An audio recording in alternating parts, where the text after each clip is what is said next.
Ideology, a form of social or political philosophy in which practical elements are as prominent as theoretical ones. It is a system of ideas that aspires both to explain the world and to change it. This article describes the nature, history, and significance of ideologies in terms of the philosophical, political, and international contexts in which they have arisen. Particular categories of ideology are discussed in the articles socialism, communism, anarchism, fascism, nationalism, liberalism, and conservatism.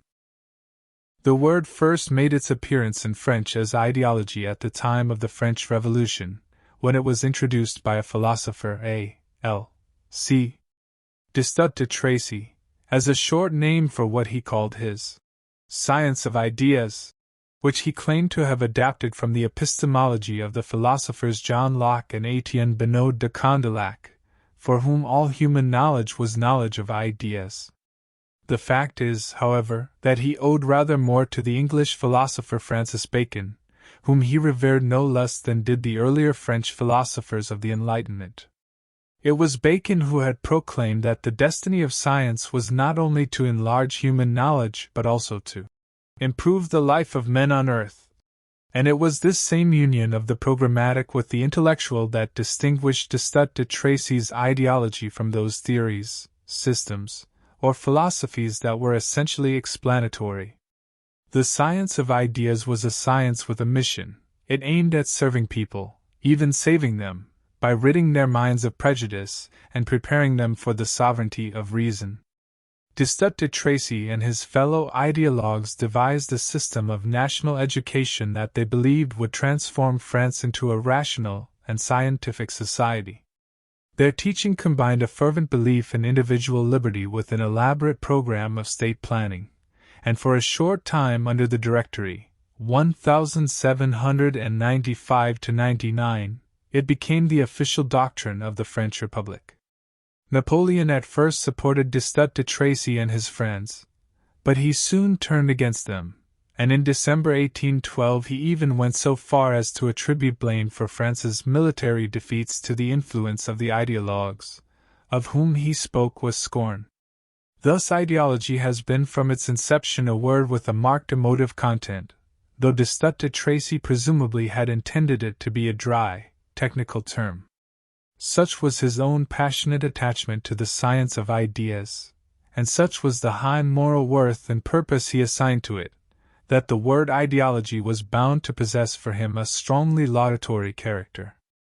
And equally, when Napoleon linked the name of ideology with what he had come to regard as the most detestable elements in revolutionary thought, he invested the same word with all of his feelings of disapprobation and mistrust.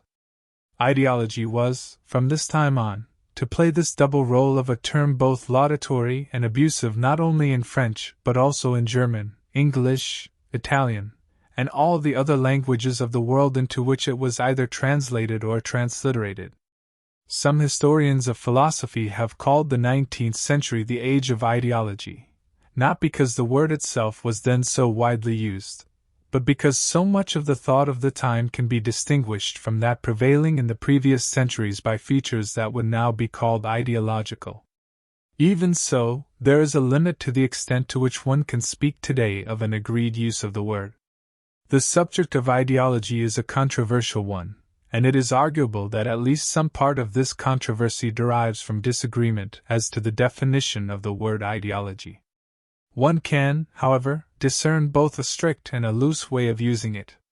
In the loose sense of the word, ideology may mean any kind of action-oriented theory or any attempt to approach politics in the light of a system of ideas. Ideology in the stricter sense stays fairly close to Destutt de Tracy's original conception and may be identified by 5 characteristics. 1. It contains an explanatory theory of a more or less comprehensive kind about human experience and the external world. 2. It sets out a program, in generalized and abstract terms, of social and political organization. 3. It conceives the realization of this program as entailing a struggle. 4. It seeks not merely to persuade but to recruit loyal adherence, demanding what is sometimes called commitment. 5. It addresses a wide public but may tend to confer some special role of leadership on intellectuals. In this article, the noun ideology is used only in its strict sense. The adjective ideological is used to refer to ideology as broadly defined. On the basis of the 5 features above, then, one can recognize as ideology's systems as diverse as Destutt de Tracy's own science of ideas, the positivism of the French philosopher Auguste Comte, communism, and several other types of socialism, fascism, Nazism, and certain kinds of nationalism. That all these isms belong to the 19th or 20th century may suggest that ideologies are no older than the word itself, that they belong essentially to a period in which secular belief increasingly replaced traditional religious faith. Ideology and religion. Ideologies, in fact, are sometimes spoken of as if they belong to the same logical category as religions. Both are assuredly, in a certain sense, total systems, concerned at the same time with questions of truth and questions of conduct, but the differences between ideologies and religions are perhaps more important than the similarities. A religious theory of reality is constructed in terms of a divine order and is seldom, like that of the ideologist, centered on this world alone. A religion may present a vision of a just society, but it cannot easily have a practical political program. The emphasis of religion is on faith and worship, its appeal is to inwardness, and its aim the redemption or purification of the human spirit. An ideology speaks to the group, the nation, or the class. Some religions acknowledge their debt to revelation, whereas ideology always believes, however mistakenly, that it lives by reason alone. Both, it may be said, demand commitment, but it may be doubted whether commitment has ever been a marked feature of those religions into which a believer is inducted in infancy. The Italian political philosopher Niccolò Machiavelli was one of Savonarola's sharpest critics, but he was also, like him, a precursor of modern ideologists. Historians who speak of him only as an immoralist overlook the extent to which Machiavelli was a man with an ideal, a republican ideal. Jean-Jacques Rousseau recognized this when he spoke of Il Principe, 1513, the Prince, as a handbook for republicans. Machiavelli's dream was to see revived in modern Italy a republic as glorious as that of ancient Rome, and he suggested that it could be achieved only by means of a revolution that had the strength of will to liquidate its enemies. Machiavelli was the first to link ideology with terror, but he was too much of a political scientist to enact the role of the ideologue. 17th century England occupies an important place in the history of ideology. Although there were then no fully fledged ideologies in the strict sense of the term, political theory, like politics itself, began to acquire certain ideological characteristics. The swift movement of revolutionary forces throughout the 17th century created a demand for theories to explain and justify the radical action that was often taken.